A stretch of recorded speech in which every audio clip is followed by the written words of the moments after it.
Airtel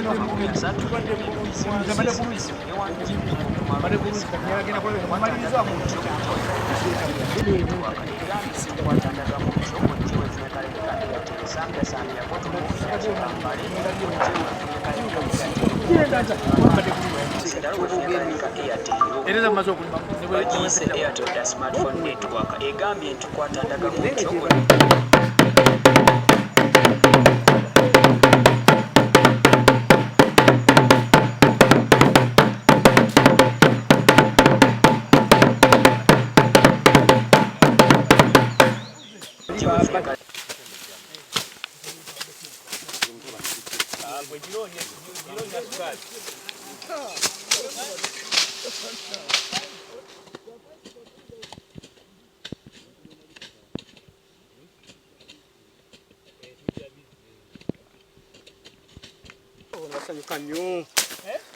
Basanyuka nnyo. Lero nga waliwo abantu emeka baliyo ye na mukazi we. Waliwo babiri.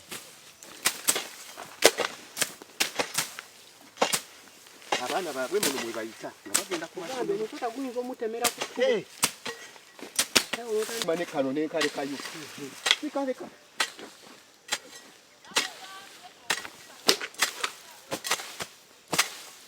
Kati oba okalekera. Nawe ng'oyita. kajikunze nesande kubanga kakati bano nabadde nina okugenda nabo naye kakati we batandabye ndowooza balowoozeza nti neyatukunze talabika newange tasambeera bwe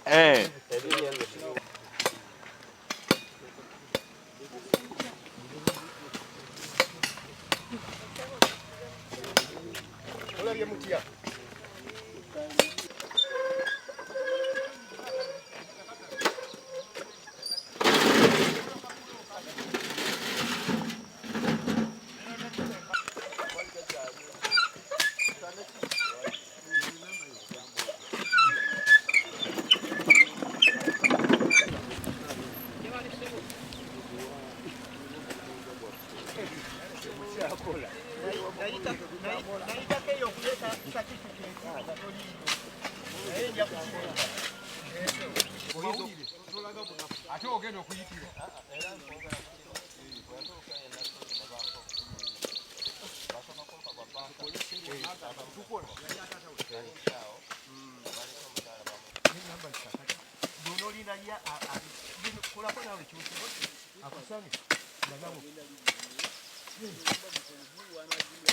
Erinnya Zikambugu Joseph Kulifu mutano mugenzi Kulifu ayibase mu Kirisamani Sitanazigo. Okay, so government yaffe tetujja kugirinda yowe najje tulimire enguudo za ffe tulongosereze.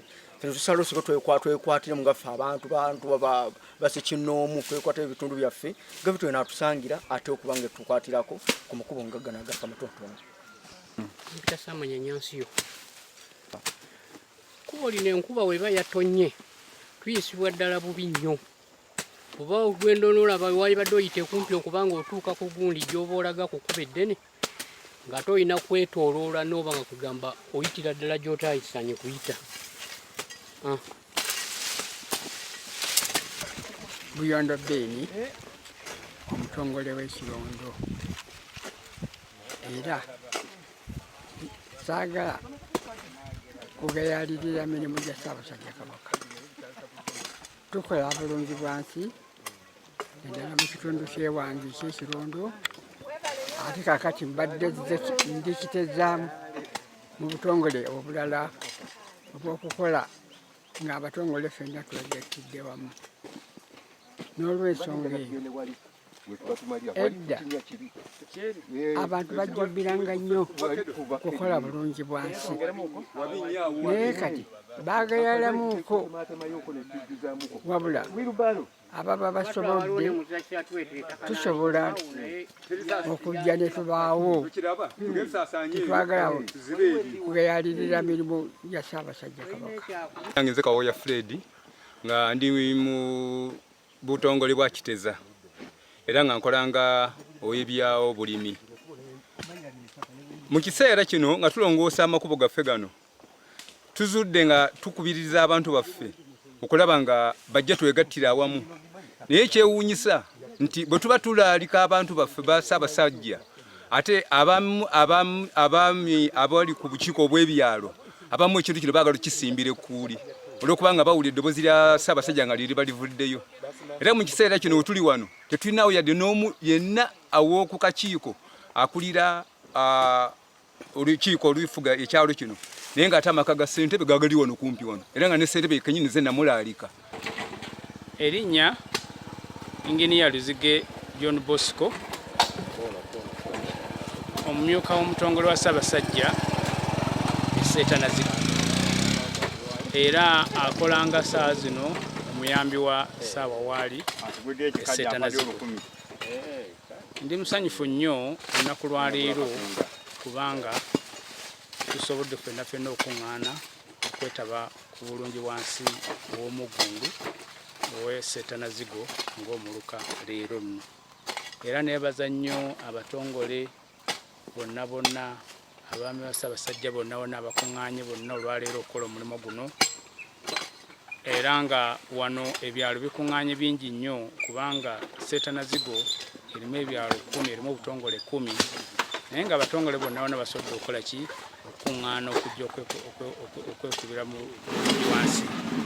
Mwebale nnyo, mwebale ddala abatongole mwenna, era omulimu guno tujja kweyongera ogenda mu maaso nga tukolera ddala obulungi wansi ono nga tetusiza mukono wansi nga baffe batukuttira Ssaabasajja. Mulimu guno tugenda mu maaso nga tugenda nga tutambula ebyalo by'enjawulo. Olwaleero obulungi wansi abadde mukiteza wano, obulungi wansi addako tugenda mu butongole bulala. Tugenda buli butongole tuwa omwezi gwawo tukoleramu. Ate era waliwo obulungi wansi nga ye wa butongole yekka nga buli kyalo kikola obulungi wansi waayo ye tumukola ng'omwezi gutandika. Era omwezi bwe guba gutandika buli kyalo n'omutongole waamu ne mumyuka we ne ttiimu ye bakunga abantu ne bakola omulimu, era naye yakoleddwa yawedde. Neebaza nnyo mwenna abasobodde okubeerawo okwekubira ku mulundi guno okukola bulungi wansi. Bannange, erinnya eryange nze Munyana Stephen Serwagi nga nze ntwala ebyenjigiriza mu muluka gwa Ssaabawaali Seetanazigo.